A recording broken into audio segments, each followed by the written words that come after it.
Ada watched as her father returned Nina's picture to her. The assignment was a self-portrait in a favorite color. Nina had picked pink. Pink seemed like such an obvious girl color. Ada thought that Nina's choice might count against her. Ada's parents were big fans of going against gender norms. If Elliot, her little brother, had done the same assignment in blue, Mr. Lace probably would have told him to dig deeper. To Ada's surprise, Mr. Lace smiled and said, "Really nice work, Nina. I love all the different tones you found in that color. You've reinvented pink." Nina beamed. "Thank you, Mr. Lace." It seemed like he must be in a good mood. Still, Ada was nervous. Maybe it was that her father had never sounded that excited about anything she had made in the past. The most she got was a "good job, sweetie," and a pat on the head.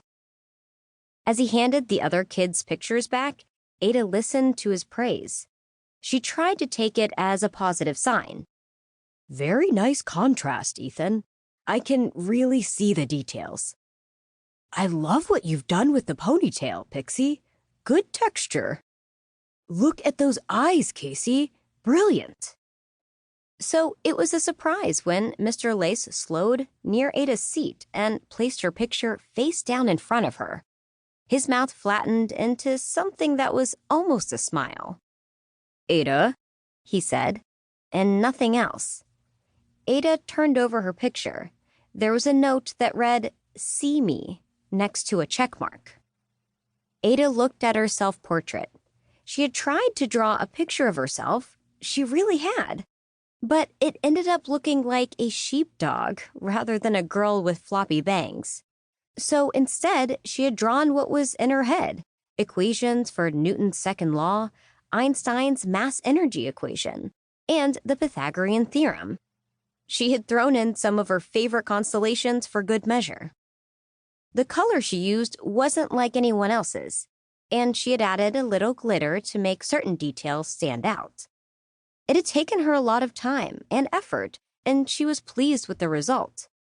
It revealed a side of her no one had seen before, which was, after all, one of the rules of the assignment. What could her dad, her art teacher, possibly have to talk to her about? She could barely pay attention the rest of the class. They were drawing cubes, cylinders, and spheres. She drew the cube over and over again and never moved on to the other forms. Nina ran up to her the second the bell rang. "Gosh, your father is a good teacher. I'm having the best time in his class. He's so encouraging," said Nina. "Yeah, he's a real cheerleader," said Ada. "I don't just mean the grade. The grade barely matters. I'm sure everyone got a check plus," said Nina. "Right," said Ada. "Who wouldn't get a check plus?" "He just knows what to say," said Nina. "I was so nervous about choosing pink, but it really is my favorite color, and it turned out it was fine. It's just what you do with it." "Yeah," said Ada. "Nina, can I meet you at lunch? I have to talk to Mr. Lace." "Sure."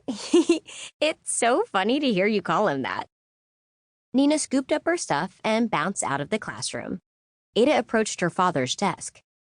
"Hey, Adita," said Mr. Lace. "If I have to call you Mr. Lace, I think you have to call me Ada." "You got it, kiddo," said Mr. Lace. But clearly he didn't get it, Ada thought, because he just replaced one pet name for another. "You said I should see you, so I'm seeing you, see?" "I do see," said Mr. Lace. He clasped his hands together.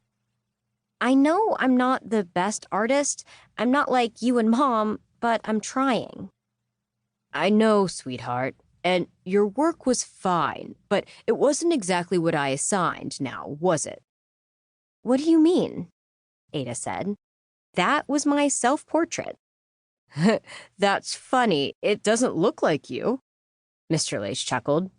"Are these spheres your ears?" "It's my mind," said Ada. "I was being creative. Isn't that what you're supposed to do in art class?